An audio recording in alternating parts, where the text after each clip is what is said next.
Well, as you all know, my name's Connie. I live here in Virginia Beach now for 5 years.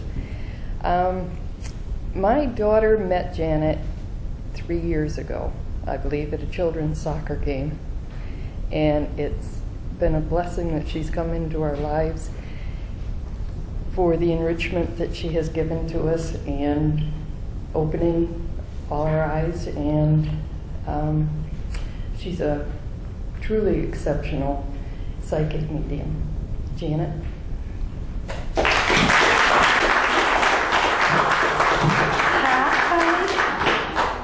I don't know if I'm talking too loud or not. If I do, let me know. I'm very excited to be here. I've lived here actually for 12 years, and I did not know this place existed. My apologies. Actually just found the ARE 2 years ago. So in my journey of being here, I never knew that such beautiful people existed. Never knew that there were so many gifted, beautiful, spiritual people, along with facilities that housed and blesses you as well with everybody's gifts. I am considered an Evidential Spiritual Psychic Medium. I've been doing this for 2 years, this past June.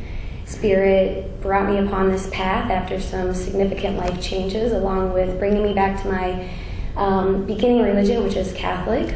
And through that, through Catholicism and just my spiritual journey, being able to bring some teachings to you, as well as some enlightenment that I have received.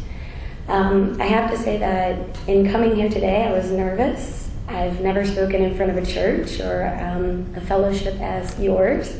But I will say that I am working on my own ministry through the Spiritualist Church in Lilydale at this moment. So when I was asked to come, I said, well, maybe this is just to kind of push me a little bit more into my ministry harder than I was before. I believe we all have callings, and I know so many of you here have beautiful gifts, just enlightenment. When I walked in, there was nobody here, but this room was full of just beautiful angelic light amongst anything else. And when me and Miss Connie walked in, I was like, wow. I was like, it feels like home. So thank you for having me. I'm a little new age, so I'm going to read from my phone if that's okay. I wanted to start with Corinthians 12, and some of you who were with me yesterday are going to hear this for a second time, so my apologies. But it says, now about the gifts of spirits, brothers and sisters, I do not want you to be uninformed. You know that when you were pagan somehow or another, you were influenced and led astray to mute idols. Therefore, I want you to know that no one who is speaking by the Spirit of God says, Jesus be cursed. And no one say, Jesus is Lord, except by the Holy Spirit. There are different kinds of gifts, but the same Spirit distributes them. There are different kinds of service, but the same Lord. There are different kinds of working, but all of them and in everyone is the same God at work. Now to each one of you, the manifestation of the Spirit is given for the common good. To one, there is given through the Spirit a message of wisdom, to another a message of knowledge by means of the same Spirit, to another faith by the same Spirit, to another gifts of healing by the one Spirit, to another miraculous powers, to another prophecy, to another distinguishing between spirits, to another speaking in different kinds of tongues, and still another the interpretation of tongues. All of these are the work of one and the same Spirit, and he distributes them to each one just as he determines. When I was deciding, well, I shouldn't say when they were deciding what I was going to talk about today, because we don't get much of a say, I was led that so many of you here have experienced your own ups and downs through your spiritual journey, along with trying to find a home such as this to bring you as one. I can say for me, I now don't live here. It's like I find something that I would like to come to, and I don't live here. But where I live right now, I live in Mechanicsville, Virginia, up by Richmond. Up there, it's the Bible Belt, and I'm considered something unheard of. I'm not truly accepted by many. I can say that in the year that I've been there, though, just in allowing myself to believe in the divine and pulling in the light that lives within me, and not, I don't want to say caring what other people think, but not allowing that judgment to influence me in any way, that my purpose has become more profound than ever. And I've been able to watch people sneak into my office and watch them holding their head held high as they leave. I felt that I needed to talk about our gifts. All of our gifts are different. Maybe you're a medium, maybe you're psychic, maybe you're just spiritual, maybe you just believe in angels, maybe you just believe that there's something higher working in your life than just yourself. And in doing so, there's always a divine light. I was very cautious as to how I wanted to word things, as I do in my own work day to day, by saying God or divine or angels, or just being very specific. But today I was told I didn't have to worry about that, which was beautiful. I loved that. I didn't have to watch my wording. But today is about giving back. And I feel that in all of our gifts, we don't do it just for ourselves. I mean, of course, great. We like to take our own intuition and use it to help us or our family, but really we were given these gifts to give back, to give to others, to bless people, to enlighten them. I can say when I met Miss Connie and her daughter, trust me, her daughter asked me several different times what I did, and I did not tell her at first. I avoided that conversation to all extents, and they kept pushing. And sometimes it's about allowing yourself to just trust that those people that come into your life is because you're meant to be of purpose to them, to bless them, to maybe open their life differently. I can say the glow around a lot of my friends is much different now than it was when I first met them. But the biggest thing is we have to be thankful. There's a universal energy that we all have to be conscious of, and it's not just the divine, it's not just the angels, it's not just God, it's, as Edgar Casey says, the Christ consciousness. And I love that, because to me that's everything. And when I came in today, I was told to come in and look at this painting, which is absolutely beautiful, by the way, in the back. And I stood there, and I didn't want to move. I wanted to keep reading it over and over and over, because it's just talking about bringing in every bit of you, every bit of spirit, every bit of just life in general. Through all of our gifts, though, the second thing besides giving back to me is loving of oneself. We don't take time for ourselves. We don't take time to look within and say, okay, why was I brought to this path? Why was I brought to this purpose? Why is it that in 12 years I didn't know this place existed until now? And I'm pretty sure there's many of you who just stumbled upon it because at that time it was your time to open, to flourish, to believe in something greater. Some of you, I don't know if you knew, I spoke at the near-death experience group yesterday, and I never realized how many, again, like-minded people there were. Even coming in here, I can tell that many of you have been here since probably the beginning of this, and there's others that can't wait to step up and help out in a greater way later on down your path. But to be honest, outside of just our gifts, we have to love us. And I feel that's why we're given gifts. Gifts are not just if you can, like I said, communicate with other people, but if you can communicate with your own inner self, for your own enlightenment, your own direction, your own guidance, why not? Why not take a moment and just say, how much do you love yourself today? To just sit, as he says, meditating every morning. Is that you? I'm sorry. This morning, about finding time every morning to just pause, open your consciousness, find out what your day is, set the intention, the mark. Make your day, create your environment, create your own wonderment. Because I can tell you, for me personally, the divine, the link of love, guides my life every single day. It's hard when we don't love ourselves, because when we have these gifts, how can we use them if we don't understand our purpose? And I can tell you, for me, at the beginning, I had no clue what I was doing. Not a single clue. And my ego was in it because I was scared of judgment. I was scared of speaking my truth and more. And for some of you, I feel that this place is sometimes the only time you can be really, truly honest about your beliefs, your wants, your desires, like-mindedness, having that just comfort of feeling at home. I can tell you, for the beginning of my journey, I lost friends over what I do. But all I kept saying is, God put me on this path for a reason. I can tell you, in meeting even you, especially yesterday, I'm sorry, this lovely, beautiful lady over here, I was like, there's a purpose for me to be in her life today. And there was a purpose for her to be in mine. Every person you're sitting next to today, the divine spirit, Buddha, whoever you want to believe in this moment, brought you here to be a blessing to others. We always have to remember in all we do, make sure that you're giving back, not just to yourself, but to others, to loving oneself, forgiving oneself. I can tell you I've argued with Spirit on several days when they told me to do something. I'm like, I'm not sure if I want to do that. You know, I think we all do it in our own lives, in our own mind. We battle. We fight with ourselves sometimes. But if you take a moment and say, well, what is the blessing going to do for somebody else? What am I going to be able to give back? What later on is the purpose of this? Why is it not worth it? Because if you're just doing it for yourself, you're doing it for the wrong reason. I can tell you if I sat in my office as many hours as I did for myself, I'd be a lonely person. And I have to say that in all of the beautiful people that are sitting here, you all have a gift of some kind. Maybe it's the gift of hearing, seeing, feeling. Maybe it's just the gift of the touch. Maybe it's just in hugging somebody that day.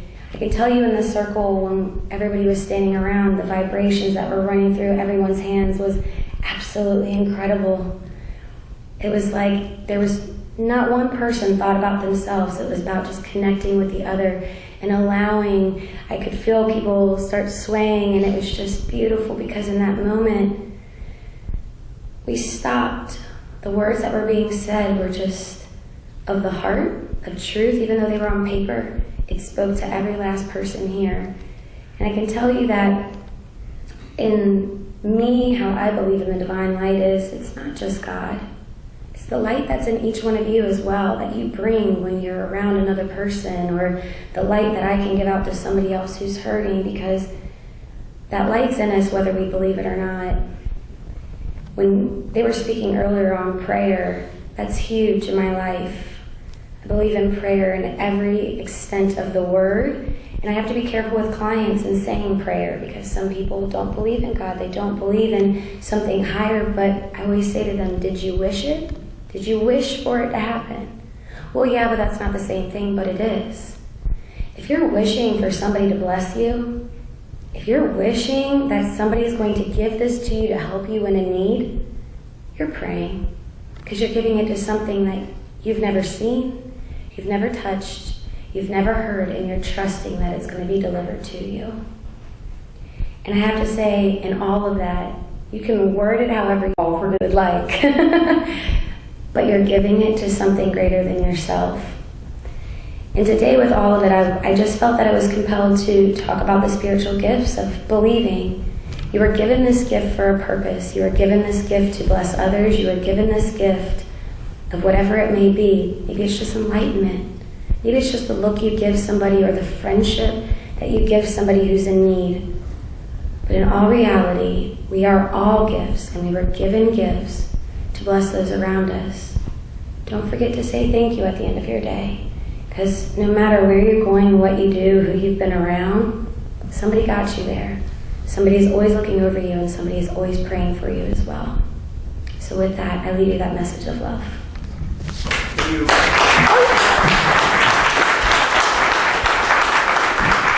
have some time. Okay. Can you answer any questions? Yeah, sure. And can you use your intuitive gifts Sure to can. any people? Sure can. Okay, go ahead. So he had just did, I'm sorry, this nice gentleman, bad with names, I apologize. If people have questions, I'd be more than happy to help with those in any way.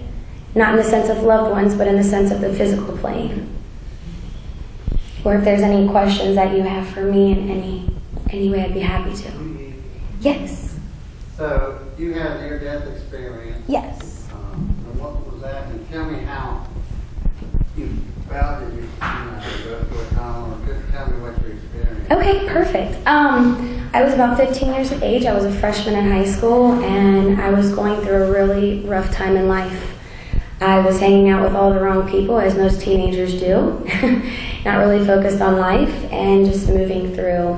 In doing so, at the time, I was actually battling anorexia, and I had lost my mom at the age of 6, so therefore I was in my rebellious, hating the world phase of life. At this time, I lived in Kentucky, and I was out with a friend one day, and I don't know if you know much about Kentucky, but it's a lot of hills, a lot of kind of foresty-like area. It is beautiful, thank you.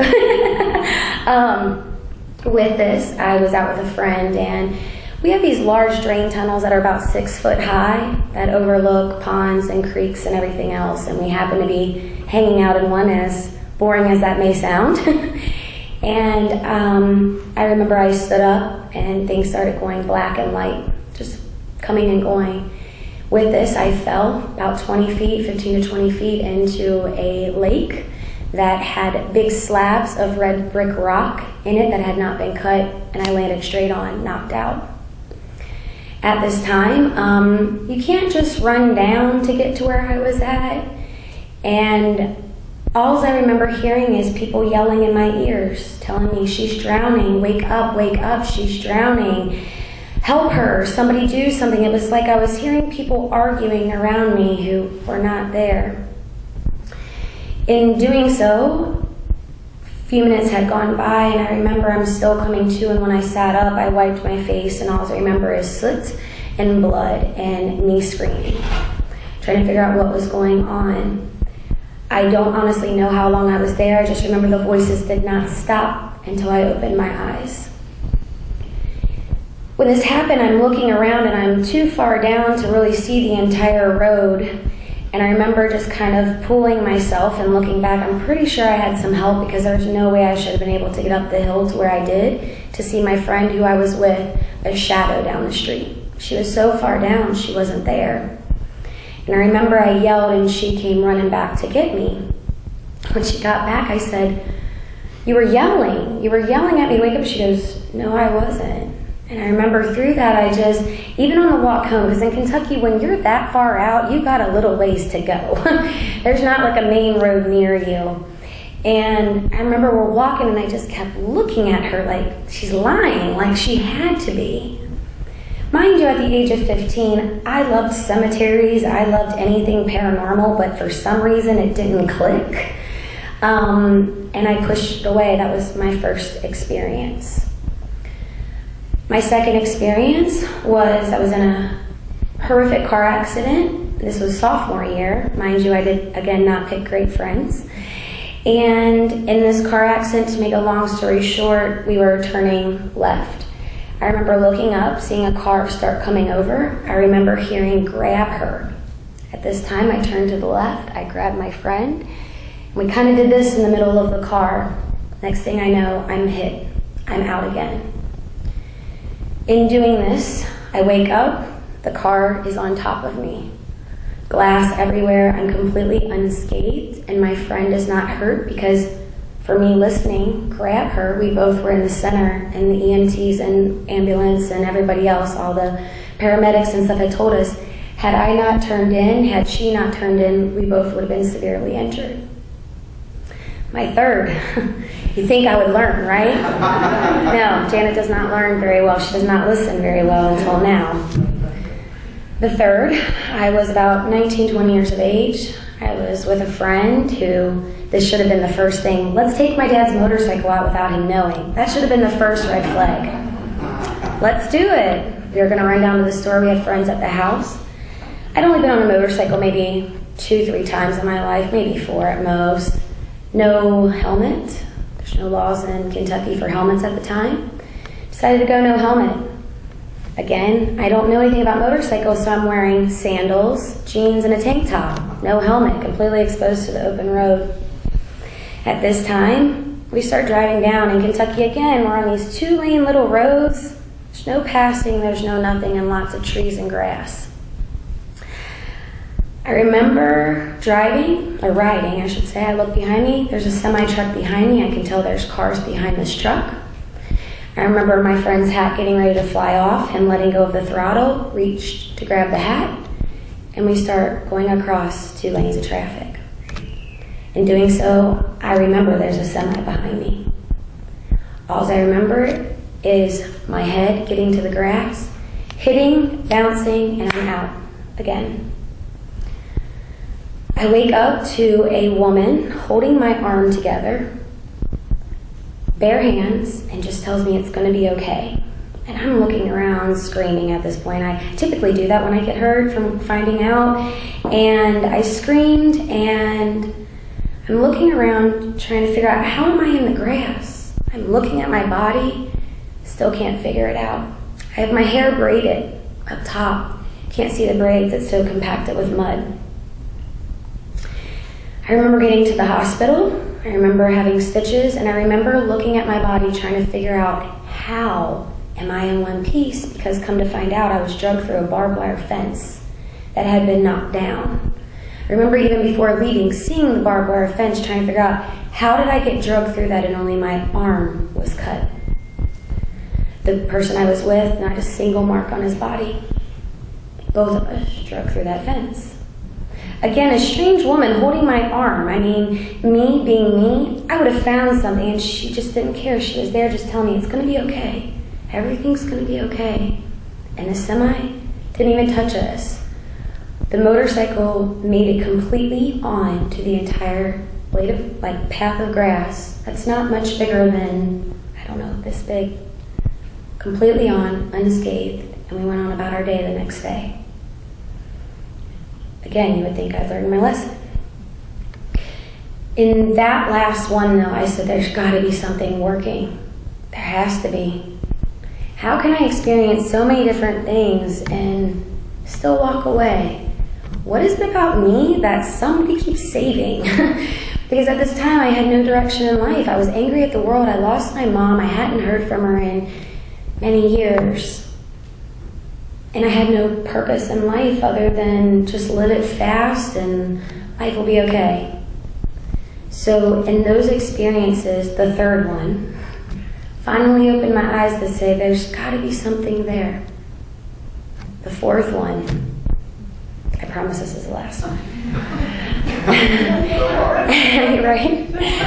As the fourth one, I was about 20 years of age. I was in a terribly abusive relationship. And at this point, it had gone on for almost a year. And long story short, I tried to get away.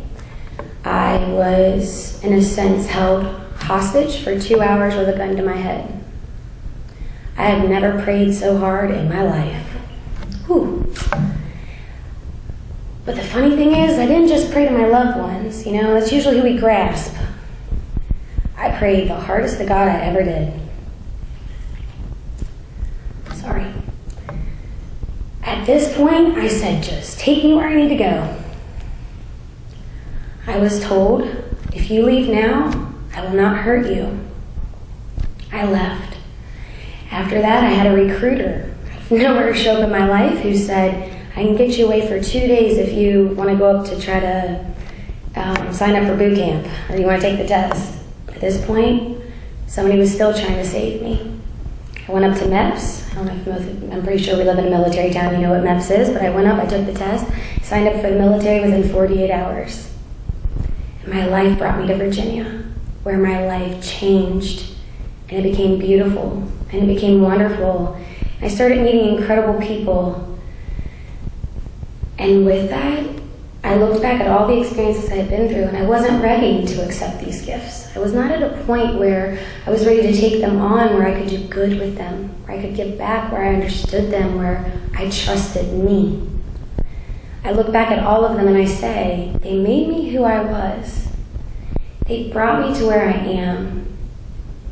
To me, I find that it makes me relatable, because I'm not scared to share my stories. And with my clients, I can tell you many of them come in and they're terrified of what is going to come through, what bad things they've done in life that could possibly potentially come up, or what judgment might be on the other side. I can tell you in my own experience, along with all of the people that I've met along the way, there's no judgment on Spirit's side. They do not keep score of all the times that you didn't trust, all the bad things you did. They don't look at any of that. I can tell you, my mom passed when I was 6, so probably at this point 24 years of not speaking to her when my journey began. If it was like a hey, once every couple months. When I realized of my gift, I said, I gotta talk to her. She can be mad at me. She can be angry at me for not speaking to her, and I can tell you the first thing she said is, welcome. The door is always open on Spirit's side, no matter what endeavors you go through, what negativity, what hurtful things, what near death or life experiences you've ever been through, it is always open. Just depends upon when you're ready to open it. I know that was so long-winded past what you asked me, but just how I work.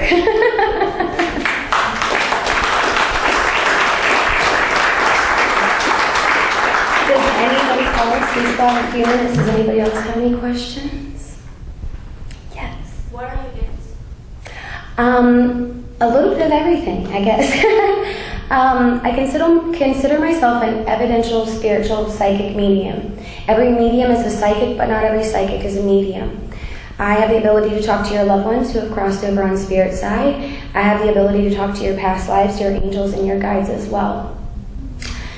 I'm clairsentient, I'm clairgusient, I am clairvoyant, I'm a little bit of all the clairs. Eclairs, if I ate chocolate, totally. I'm a little bit of everything, but I will say it depends upon how your loved ones communicate with me. I've had plenty of clients who come in and say, well, I'm just going to see what happens. I'm like a guinea pig to a lot of people, especially in Mechanicsville. It's let's see what she can do, which is fine. But a lot of the things that I hear is I've gone to several different people and could never connect with that one individual that they had been waiting for. Maybe they heard from other people, but there's always usually one. And I find that that's because I trust so much in what I get, that I trust the seeing, the hearing, the feeling. I will leave it with you. I will, as a client, no offense, I will look at you and say, I'm going to leave that with you, you'll figure it out later. Because I trust what they give me. But I will say with whatever gifts you have, you cannot stop learning them. You can't. You have to constantly go within, and meditation, huge part of my life, I meditate. I want to say every day. They would kick me if I said that. At least once every couple days. Because in my work, I do meditate before every reading, so I get it at least then, but I also got to take that time to do self-development. I always say if you're hearing, you're seeing, you're feeling, you're sensing, because I can tell you have things within you that you have not fully emerged just yet, but it's in trusting oneself that what you're getting is real. And I had to learn that very quickly. They told me I was supposed to be doing this 10 years ago, so when I got into this, I was like, whew, fast-tracked, I was pushed, and it was like, get ready for that ride, and I was like, let's do it. To be honest, I trust spirit more some days than I trust living people. But it's about just finding that trust within yourself. I will say when I work with past lives, usually your past lives only come up, and I found this, so that's a new fad in a sense with younger people. They want to know about what they did in past lives. And it's funny because my spirit team and their spirit team only bring up past lives that they need to work on this lifetime. So usually it'll be like a relationship problem. You know, I'll go back into something, we'll pull that for this lifetime and say, this is how you did it this time, now you got to do it this way this time. But the funny thing is I have so many people, well, where's the other ones? You want me to tell you about the negative ones? Like, we're not going to do that, you know? Well, I didn't have any cool ones, like I wasn't a witch and I wasn't burned at a stake, and I'm like, no. But that's how the media stereotypes it. Past lives are beautiful and learning. Trust me, as a kid, I used to have the craziest dreams. I remember one, I was being chased and I was pushed off a cliff so many times. I was being pushed out of my bed as a kid. Come to find out, 26 years later, why this happened. In my past life, I had a tribe that turned their back on me. And because of my gifts, they were envious and pushed me off a cliff so that my gifts could not be used. And it makes a lot of sense why this lifetime I teach about using your gifts, why I don't say to hide them, why it's okay to trust them and believe that the divine has put this beautiful path in front of you, because you're going to make magic. No matter if you believe it or not, we all have magic in our fingertips. Like I said, I didn't know about the ARE till 2 years ago. And Edgar Casey, the first time he came to me in meditation, he brought up a Bible or a verse within about Mary Magdalene, saying she was 5'4" with red hair and blue eyes. I had no idea. I was like, what is this? And when I looked up the numbers, and I was like, you've got to be kidding me. I was like, well, it's good to know he's got a good sense of humor on the spirit side. But I have to say, even in working with him a couple different times, it's been magical. If you believe that you can talk to them, every person has the ability to talk to their own loved ones. Every person sitting here. You might not be able to talk to mine like I can talk to yours, but every person can talk to their own loved ones, their own guides, their own angels, their own divine link. Every one of you. And if you believe that you can, you will. Did that answer your question? I know. Again, long-winded. Anybody else? No? Oh, yeah. One quick question. Is it that everybody's had a past life? Or what if somebody had a past life that predated the human experience or the human existence? Okay, I have to go off of what I know. That was 2 questions. I have to say, everybody's had past lives. I can tell you there's a woman by the name of what's her name? Oh wow, I just lost her name. Charlene Dortch. I don't know if you have heard of her. Beautiful woman. I have had many readings by her. She's an amazing teacher as well. Have you studied under her? No. She's amazing. She works a lot with past lives. She works with clearing negativity, channels, contracts, all that kind of stuff. She went into mine. She was like, "You have," I think it was like 366,000. Da da da da da da. Like, I mean, it was more than 6 digits. I truly believe that there are so many different levels of the world, of the consciousness, of kind of the universe in general. That yes, even before quote unquote human experiences, I truly believe we were all energy. That's my belief. I can't say that's anybody else's. Do not impose on anybody else's, but I feel that there's always been some kind of life, and we all carry that with us. And I feel it's, I mean, no disrespect if I offend anybody right now. I ran into a woman at a rock shop one day, and she came in looking for rocks to connect with extraterrestrial life. To me, it took me almost 2 years to believe that there was fairy energy. So imagine how much longer it's going to take me to believe in that. With that, though, I realized I was in my mind. I was in a stigma. I was allowing myself to put a barrier to it because I said, if that's what she believes in, why couldn't it exist? So I believe even where they say there was no life or no human experience, there was an energy. We're all energy anyway. There's always some spiritual consciousness with it. And trust me, I have never talked about this before, so if this doesn't answer it, you can yell at them later. But I truly believe that we've always existed even when there was quote-unquote no existence. Okay.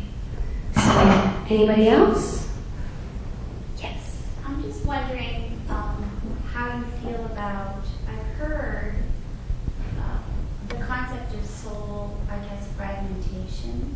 Like if a person, my understanding is if a person's here on the planet now and maybe kind of roaming for a long time, is it true that you can do some type of healing to pull your soul intact in this time?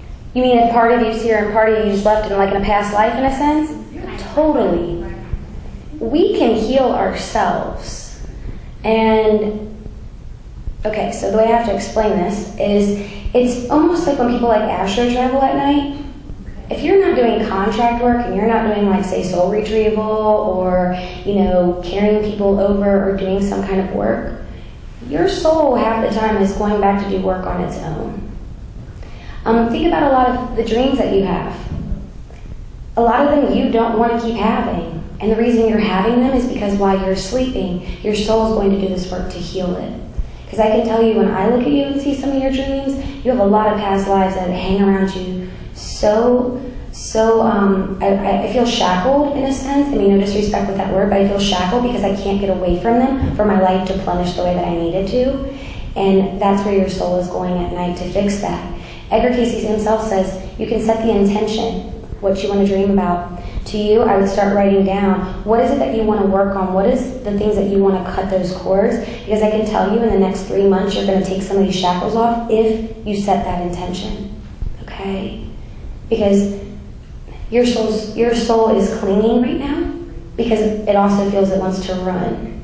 Okay? So just write it down. Say, I don't want you to run. We're going to fix this together. Okay? I hope that helps.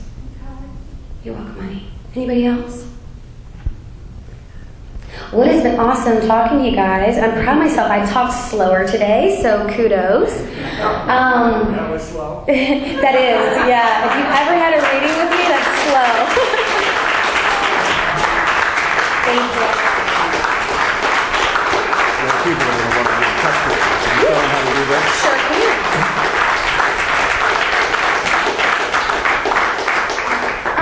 I do have business cards that I can place out front, but you can find me at spirits, plural, so with an S at the end, spiritsareallaroundus.com, and all my information is on that. Okay? Thank you.